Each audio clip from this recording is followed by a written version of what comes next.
Hi, I'm Lou Ann Mitchell. I'm excited to talk to you today all around the topic of a goddess. And you know, inside of myself, I feel there's a part of myself that's eternal. It's evergreen, it's never dying, and I call it my goddess. And if you look up the word goddess, it has a lot of connotations. But I think of it in terms of simplicity. I think of it as something not only feminine, but also more expansive than that. And to gentlemen who support what I call the goddess in all women, it would be that part of our feminine. It would be that part of ourselves that keeps us driven, that keeps us moving forward, that keeps us comfortable in our skin. And I'm very, very proud as a speaker and an author and as a coach, both life and corporate, to tell you that in whatever realm I'm living in my life, whether it's a work environment, a home environment, as a mother and grandmother, I feel comfortable in my skin, and I attribute a lot of the reasons why to my goddess self. So I would encourage you to just share with us, please, for a moment or two here, as I have a conversation with another beautiful friend, Lisa Carbonera, who also celebrates her goddess and also has joined with me today. Welcome, Lisa, and thank you for sharing with our goddess selves on that level. Thank you so much. I am so filled with gratitude to be included and to be able to interview you and learn. Every time I talk to you, I learn so much. I'm very excited to find more out about the goddess. We can never have too much goddess going on. That's true. Did you have a question for me? I would love to answer a question for you. I have so many for you.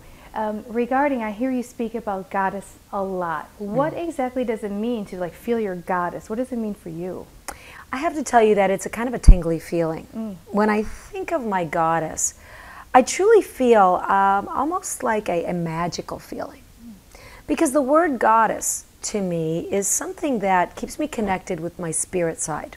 And I like to think of myself, and I know this of myself, that I have a very, very spiritual side. So I like the idea that something bigger than me is in control. I will call it the pilot of my life. It's at the controls of my life. And that part of me, I have to learn to surrender to every and it's my goddess side that says, hey, it's going to be okay.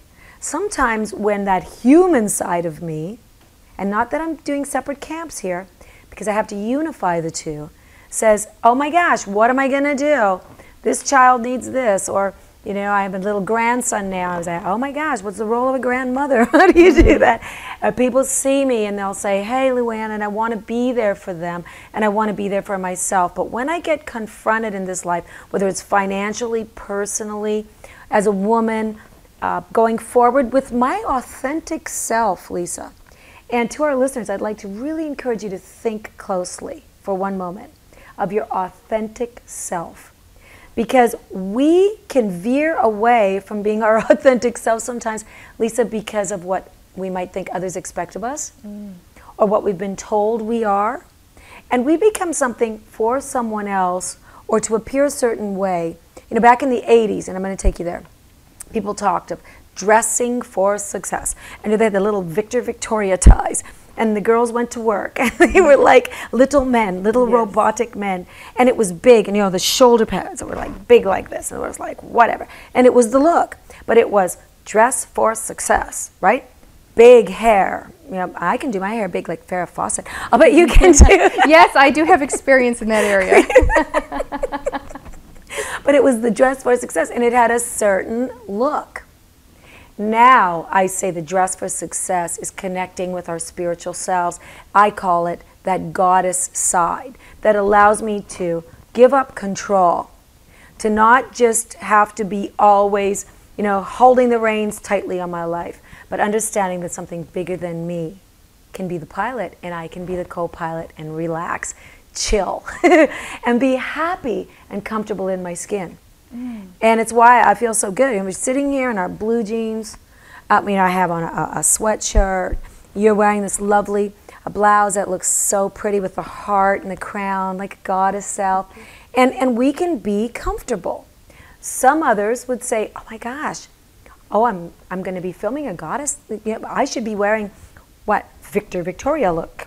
You know, sort of And if they're comfortable with that, don't get me wrong, but be certain it's your authentic self. That's what I'm saying. If you're comfortable with it, wear anything you want, but it has to be your authentic self. And for me to tap that part of myself, I need to tap my goddess side. That is really well said, because I believe that sometimes people think goddess means, oh, she thinks she's all that, but you touched it, authentic self. That is really a great light to put on it. I'd like to ask you something else now.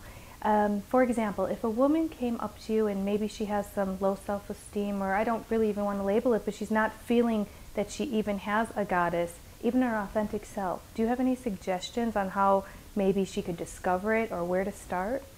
I do. First of all, this has taken me a lot, and that's why I had to pause before I said this. It has taken me a lot on occasion to realize that I had things not only to forgive others in my life for, but to forgive myself for. Things where I have been, instead of thinking and building myself up, I have been thinking and beating myself up. And Lisa, if anyone is feeling less than happy, less than comfortable in their skin, I would bank on the fact that they maybe need to forgive themselves for something that they're still carrying, that is a burden or a weight on them when they think of themselves. And I have had to sacrifice a lot of my past aggravation with myself because I didn't match up so perfectly to what I thought I could have been, should have been, would have been, coulda, woulda, shoulda, you know? And I've had to admit it to myself. So sometimes we need to do intervention, whether for you it's prayer work, meditation, quiet time. When my children were growing up, you know, I said to them, and Lisa, you're going to love this, but I said to them, look, Mommy needs time out. Mommy needs a time out. And we hear about mommies giving kids time out. I said, no kids, Mommy needs a time out. And they knew when I was pouring my bubble bath and I was lighting my candle and Mommy put a fragrant bubble bath in there and the bubbles were coming up and the kids would just look at me and they say, Mommy, take a time out. And I say, thank you, kids. And I would go in and it was my sacred space. So set up a sacred space. A sacred space. For me, it's my bubble bath. For someone else, it might be gardening or the kitchen. Or it might be a favorite armchair by the fire with a good book. Whatever it is, find out what your sanctuary is. Go there. Go there. And that's part of the goddess. And so my kids grew up not with a diva mummy, not with a high maintenance mummy, with a goddess. See, there's a difference. There's a big difference. And that's why we are uniting at goddess festivals, why we are celebrating this side of each other, because when we can tap it, recharge our batteries, be our authentic selves, then we can be a better mate. We can be a better mother. We can be a better friend, better daughter, better sister, better aunt, better everything. Because we are our authentic selves, we're comfortable in our skin. So when my kids heard the lock turn on my bathroom door, and they knew Mommy was going in her bubble bath, they were absolutely precious. And they grew up knowing that mummies also need to take time out, because my little goddess needed a little candle lit, and she needed to have some space. And I love it.